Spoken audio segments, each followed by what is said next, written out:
Hello students, welcome to the English literature class.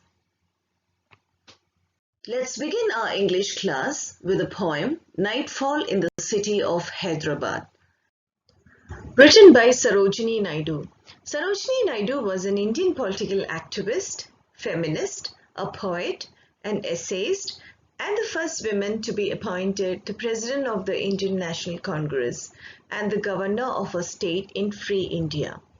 In 1914, she was elected as a Fellow of Royal Society of Literature. She earned the name Nightingale of India due to the lyrical and expressive nature of her poems. In this poem, she describes the rich culture, custom, and tradition of Hyderabad. In her poems, normally we see the beautiful description of Indian landscape and the spirit of Indian people. She uses Indian English to describe the feeling and sweet expression of Indians. For example, in this poem, she uses Urdu words like Merzin. So this fusion of Urdu and English adds beauty to her poems and also gives Indian English a unique identity. Children, have you ever seen your city from the top of a building, especially in a festive night? You will see that such an aerial view of your city really looks very majestic. It looks quite different from an ordinary day. So in this poem, you will have an aerial view of Hyderabad in a festive night. And the way Sarojini Naidu has described it is really praiseworthy. The theme of the poem is the description of the festivals and moving processions during night in the city. It explains how the entire city appears quite attractive. It celebrates the glory of the ancient city with its rivers, monuments, tradition, and custom. It is a celebration of enthusiasm for life. Now let's switch on to the poem.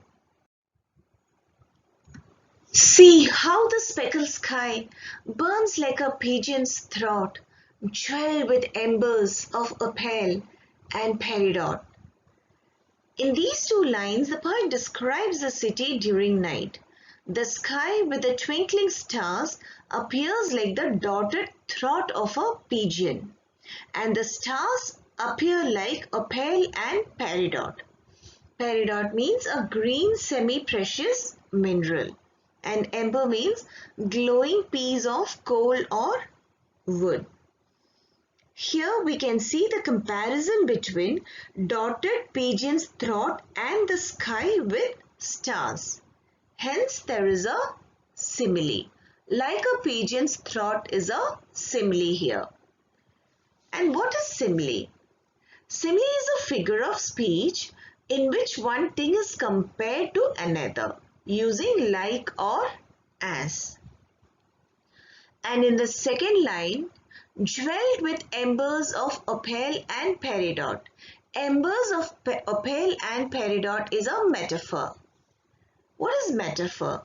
Metaphor is also a figure of speech. It describes a person or object by referring to something that is considered to have similar characteristics to that person or object. It is a bit like a simile. It establishes identity with stars and opal and peridot. Thus, there is a metaphor. And both lines together, the sky with the sparkling stars appears like the jeweled neck of a pigeon, bright and attractive. Hope now it's clear to you all. Now let's move on to the next couplet. See how the white river that flashes and scintillates, curve like a tusk from the mouth of the city gates. In these two lines, the poet describes the river during nights. It winds through the city and passes through the gates.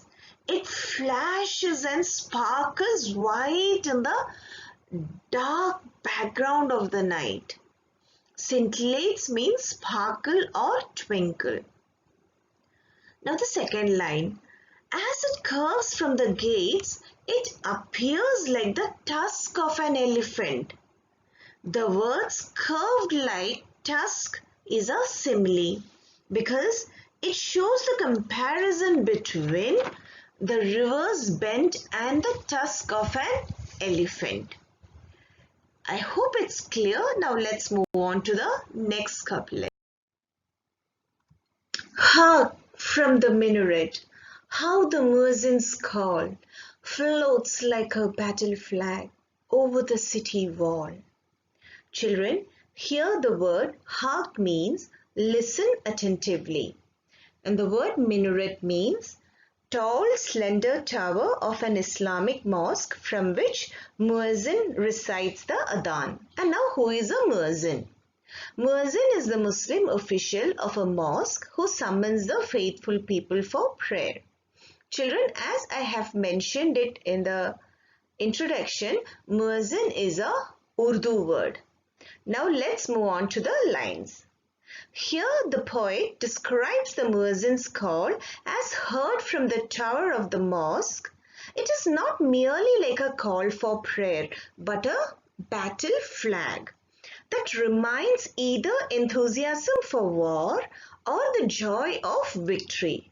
It tells us that religion is not for timid and lazy. It is a warlike struggle for purity. So the call of religion that encourages holiness is necessary during nights when humans have greater tendency for sins. Thus, the poet makes a suitable comparison between the Merzin's call and a battle flag. See you in the next session. Thank you.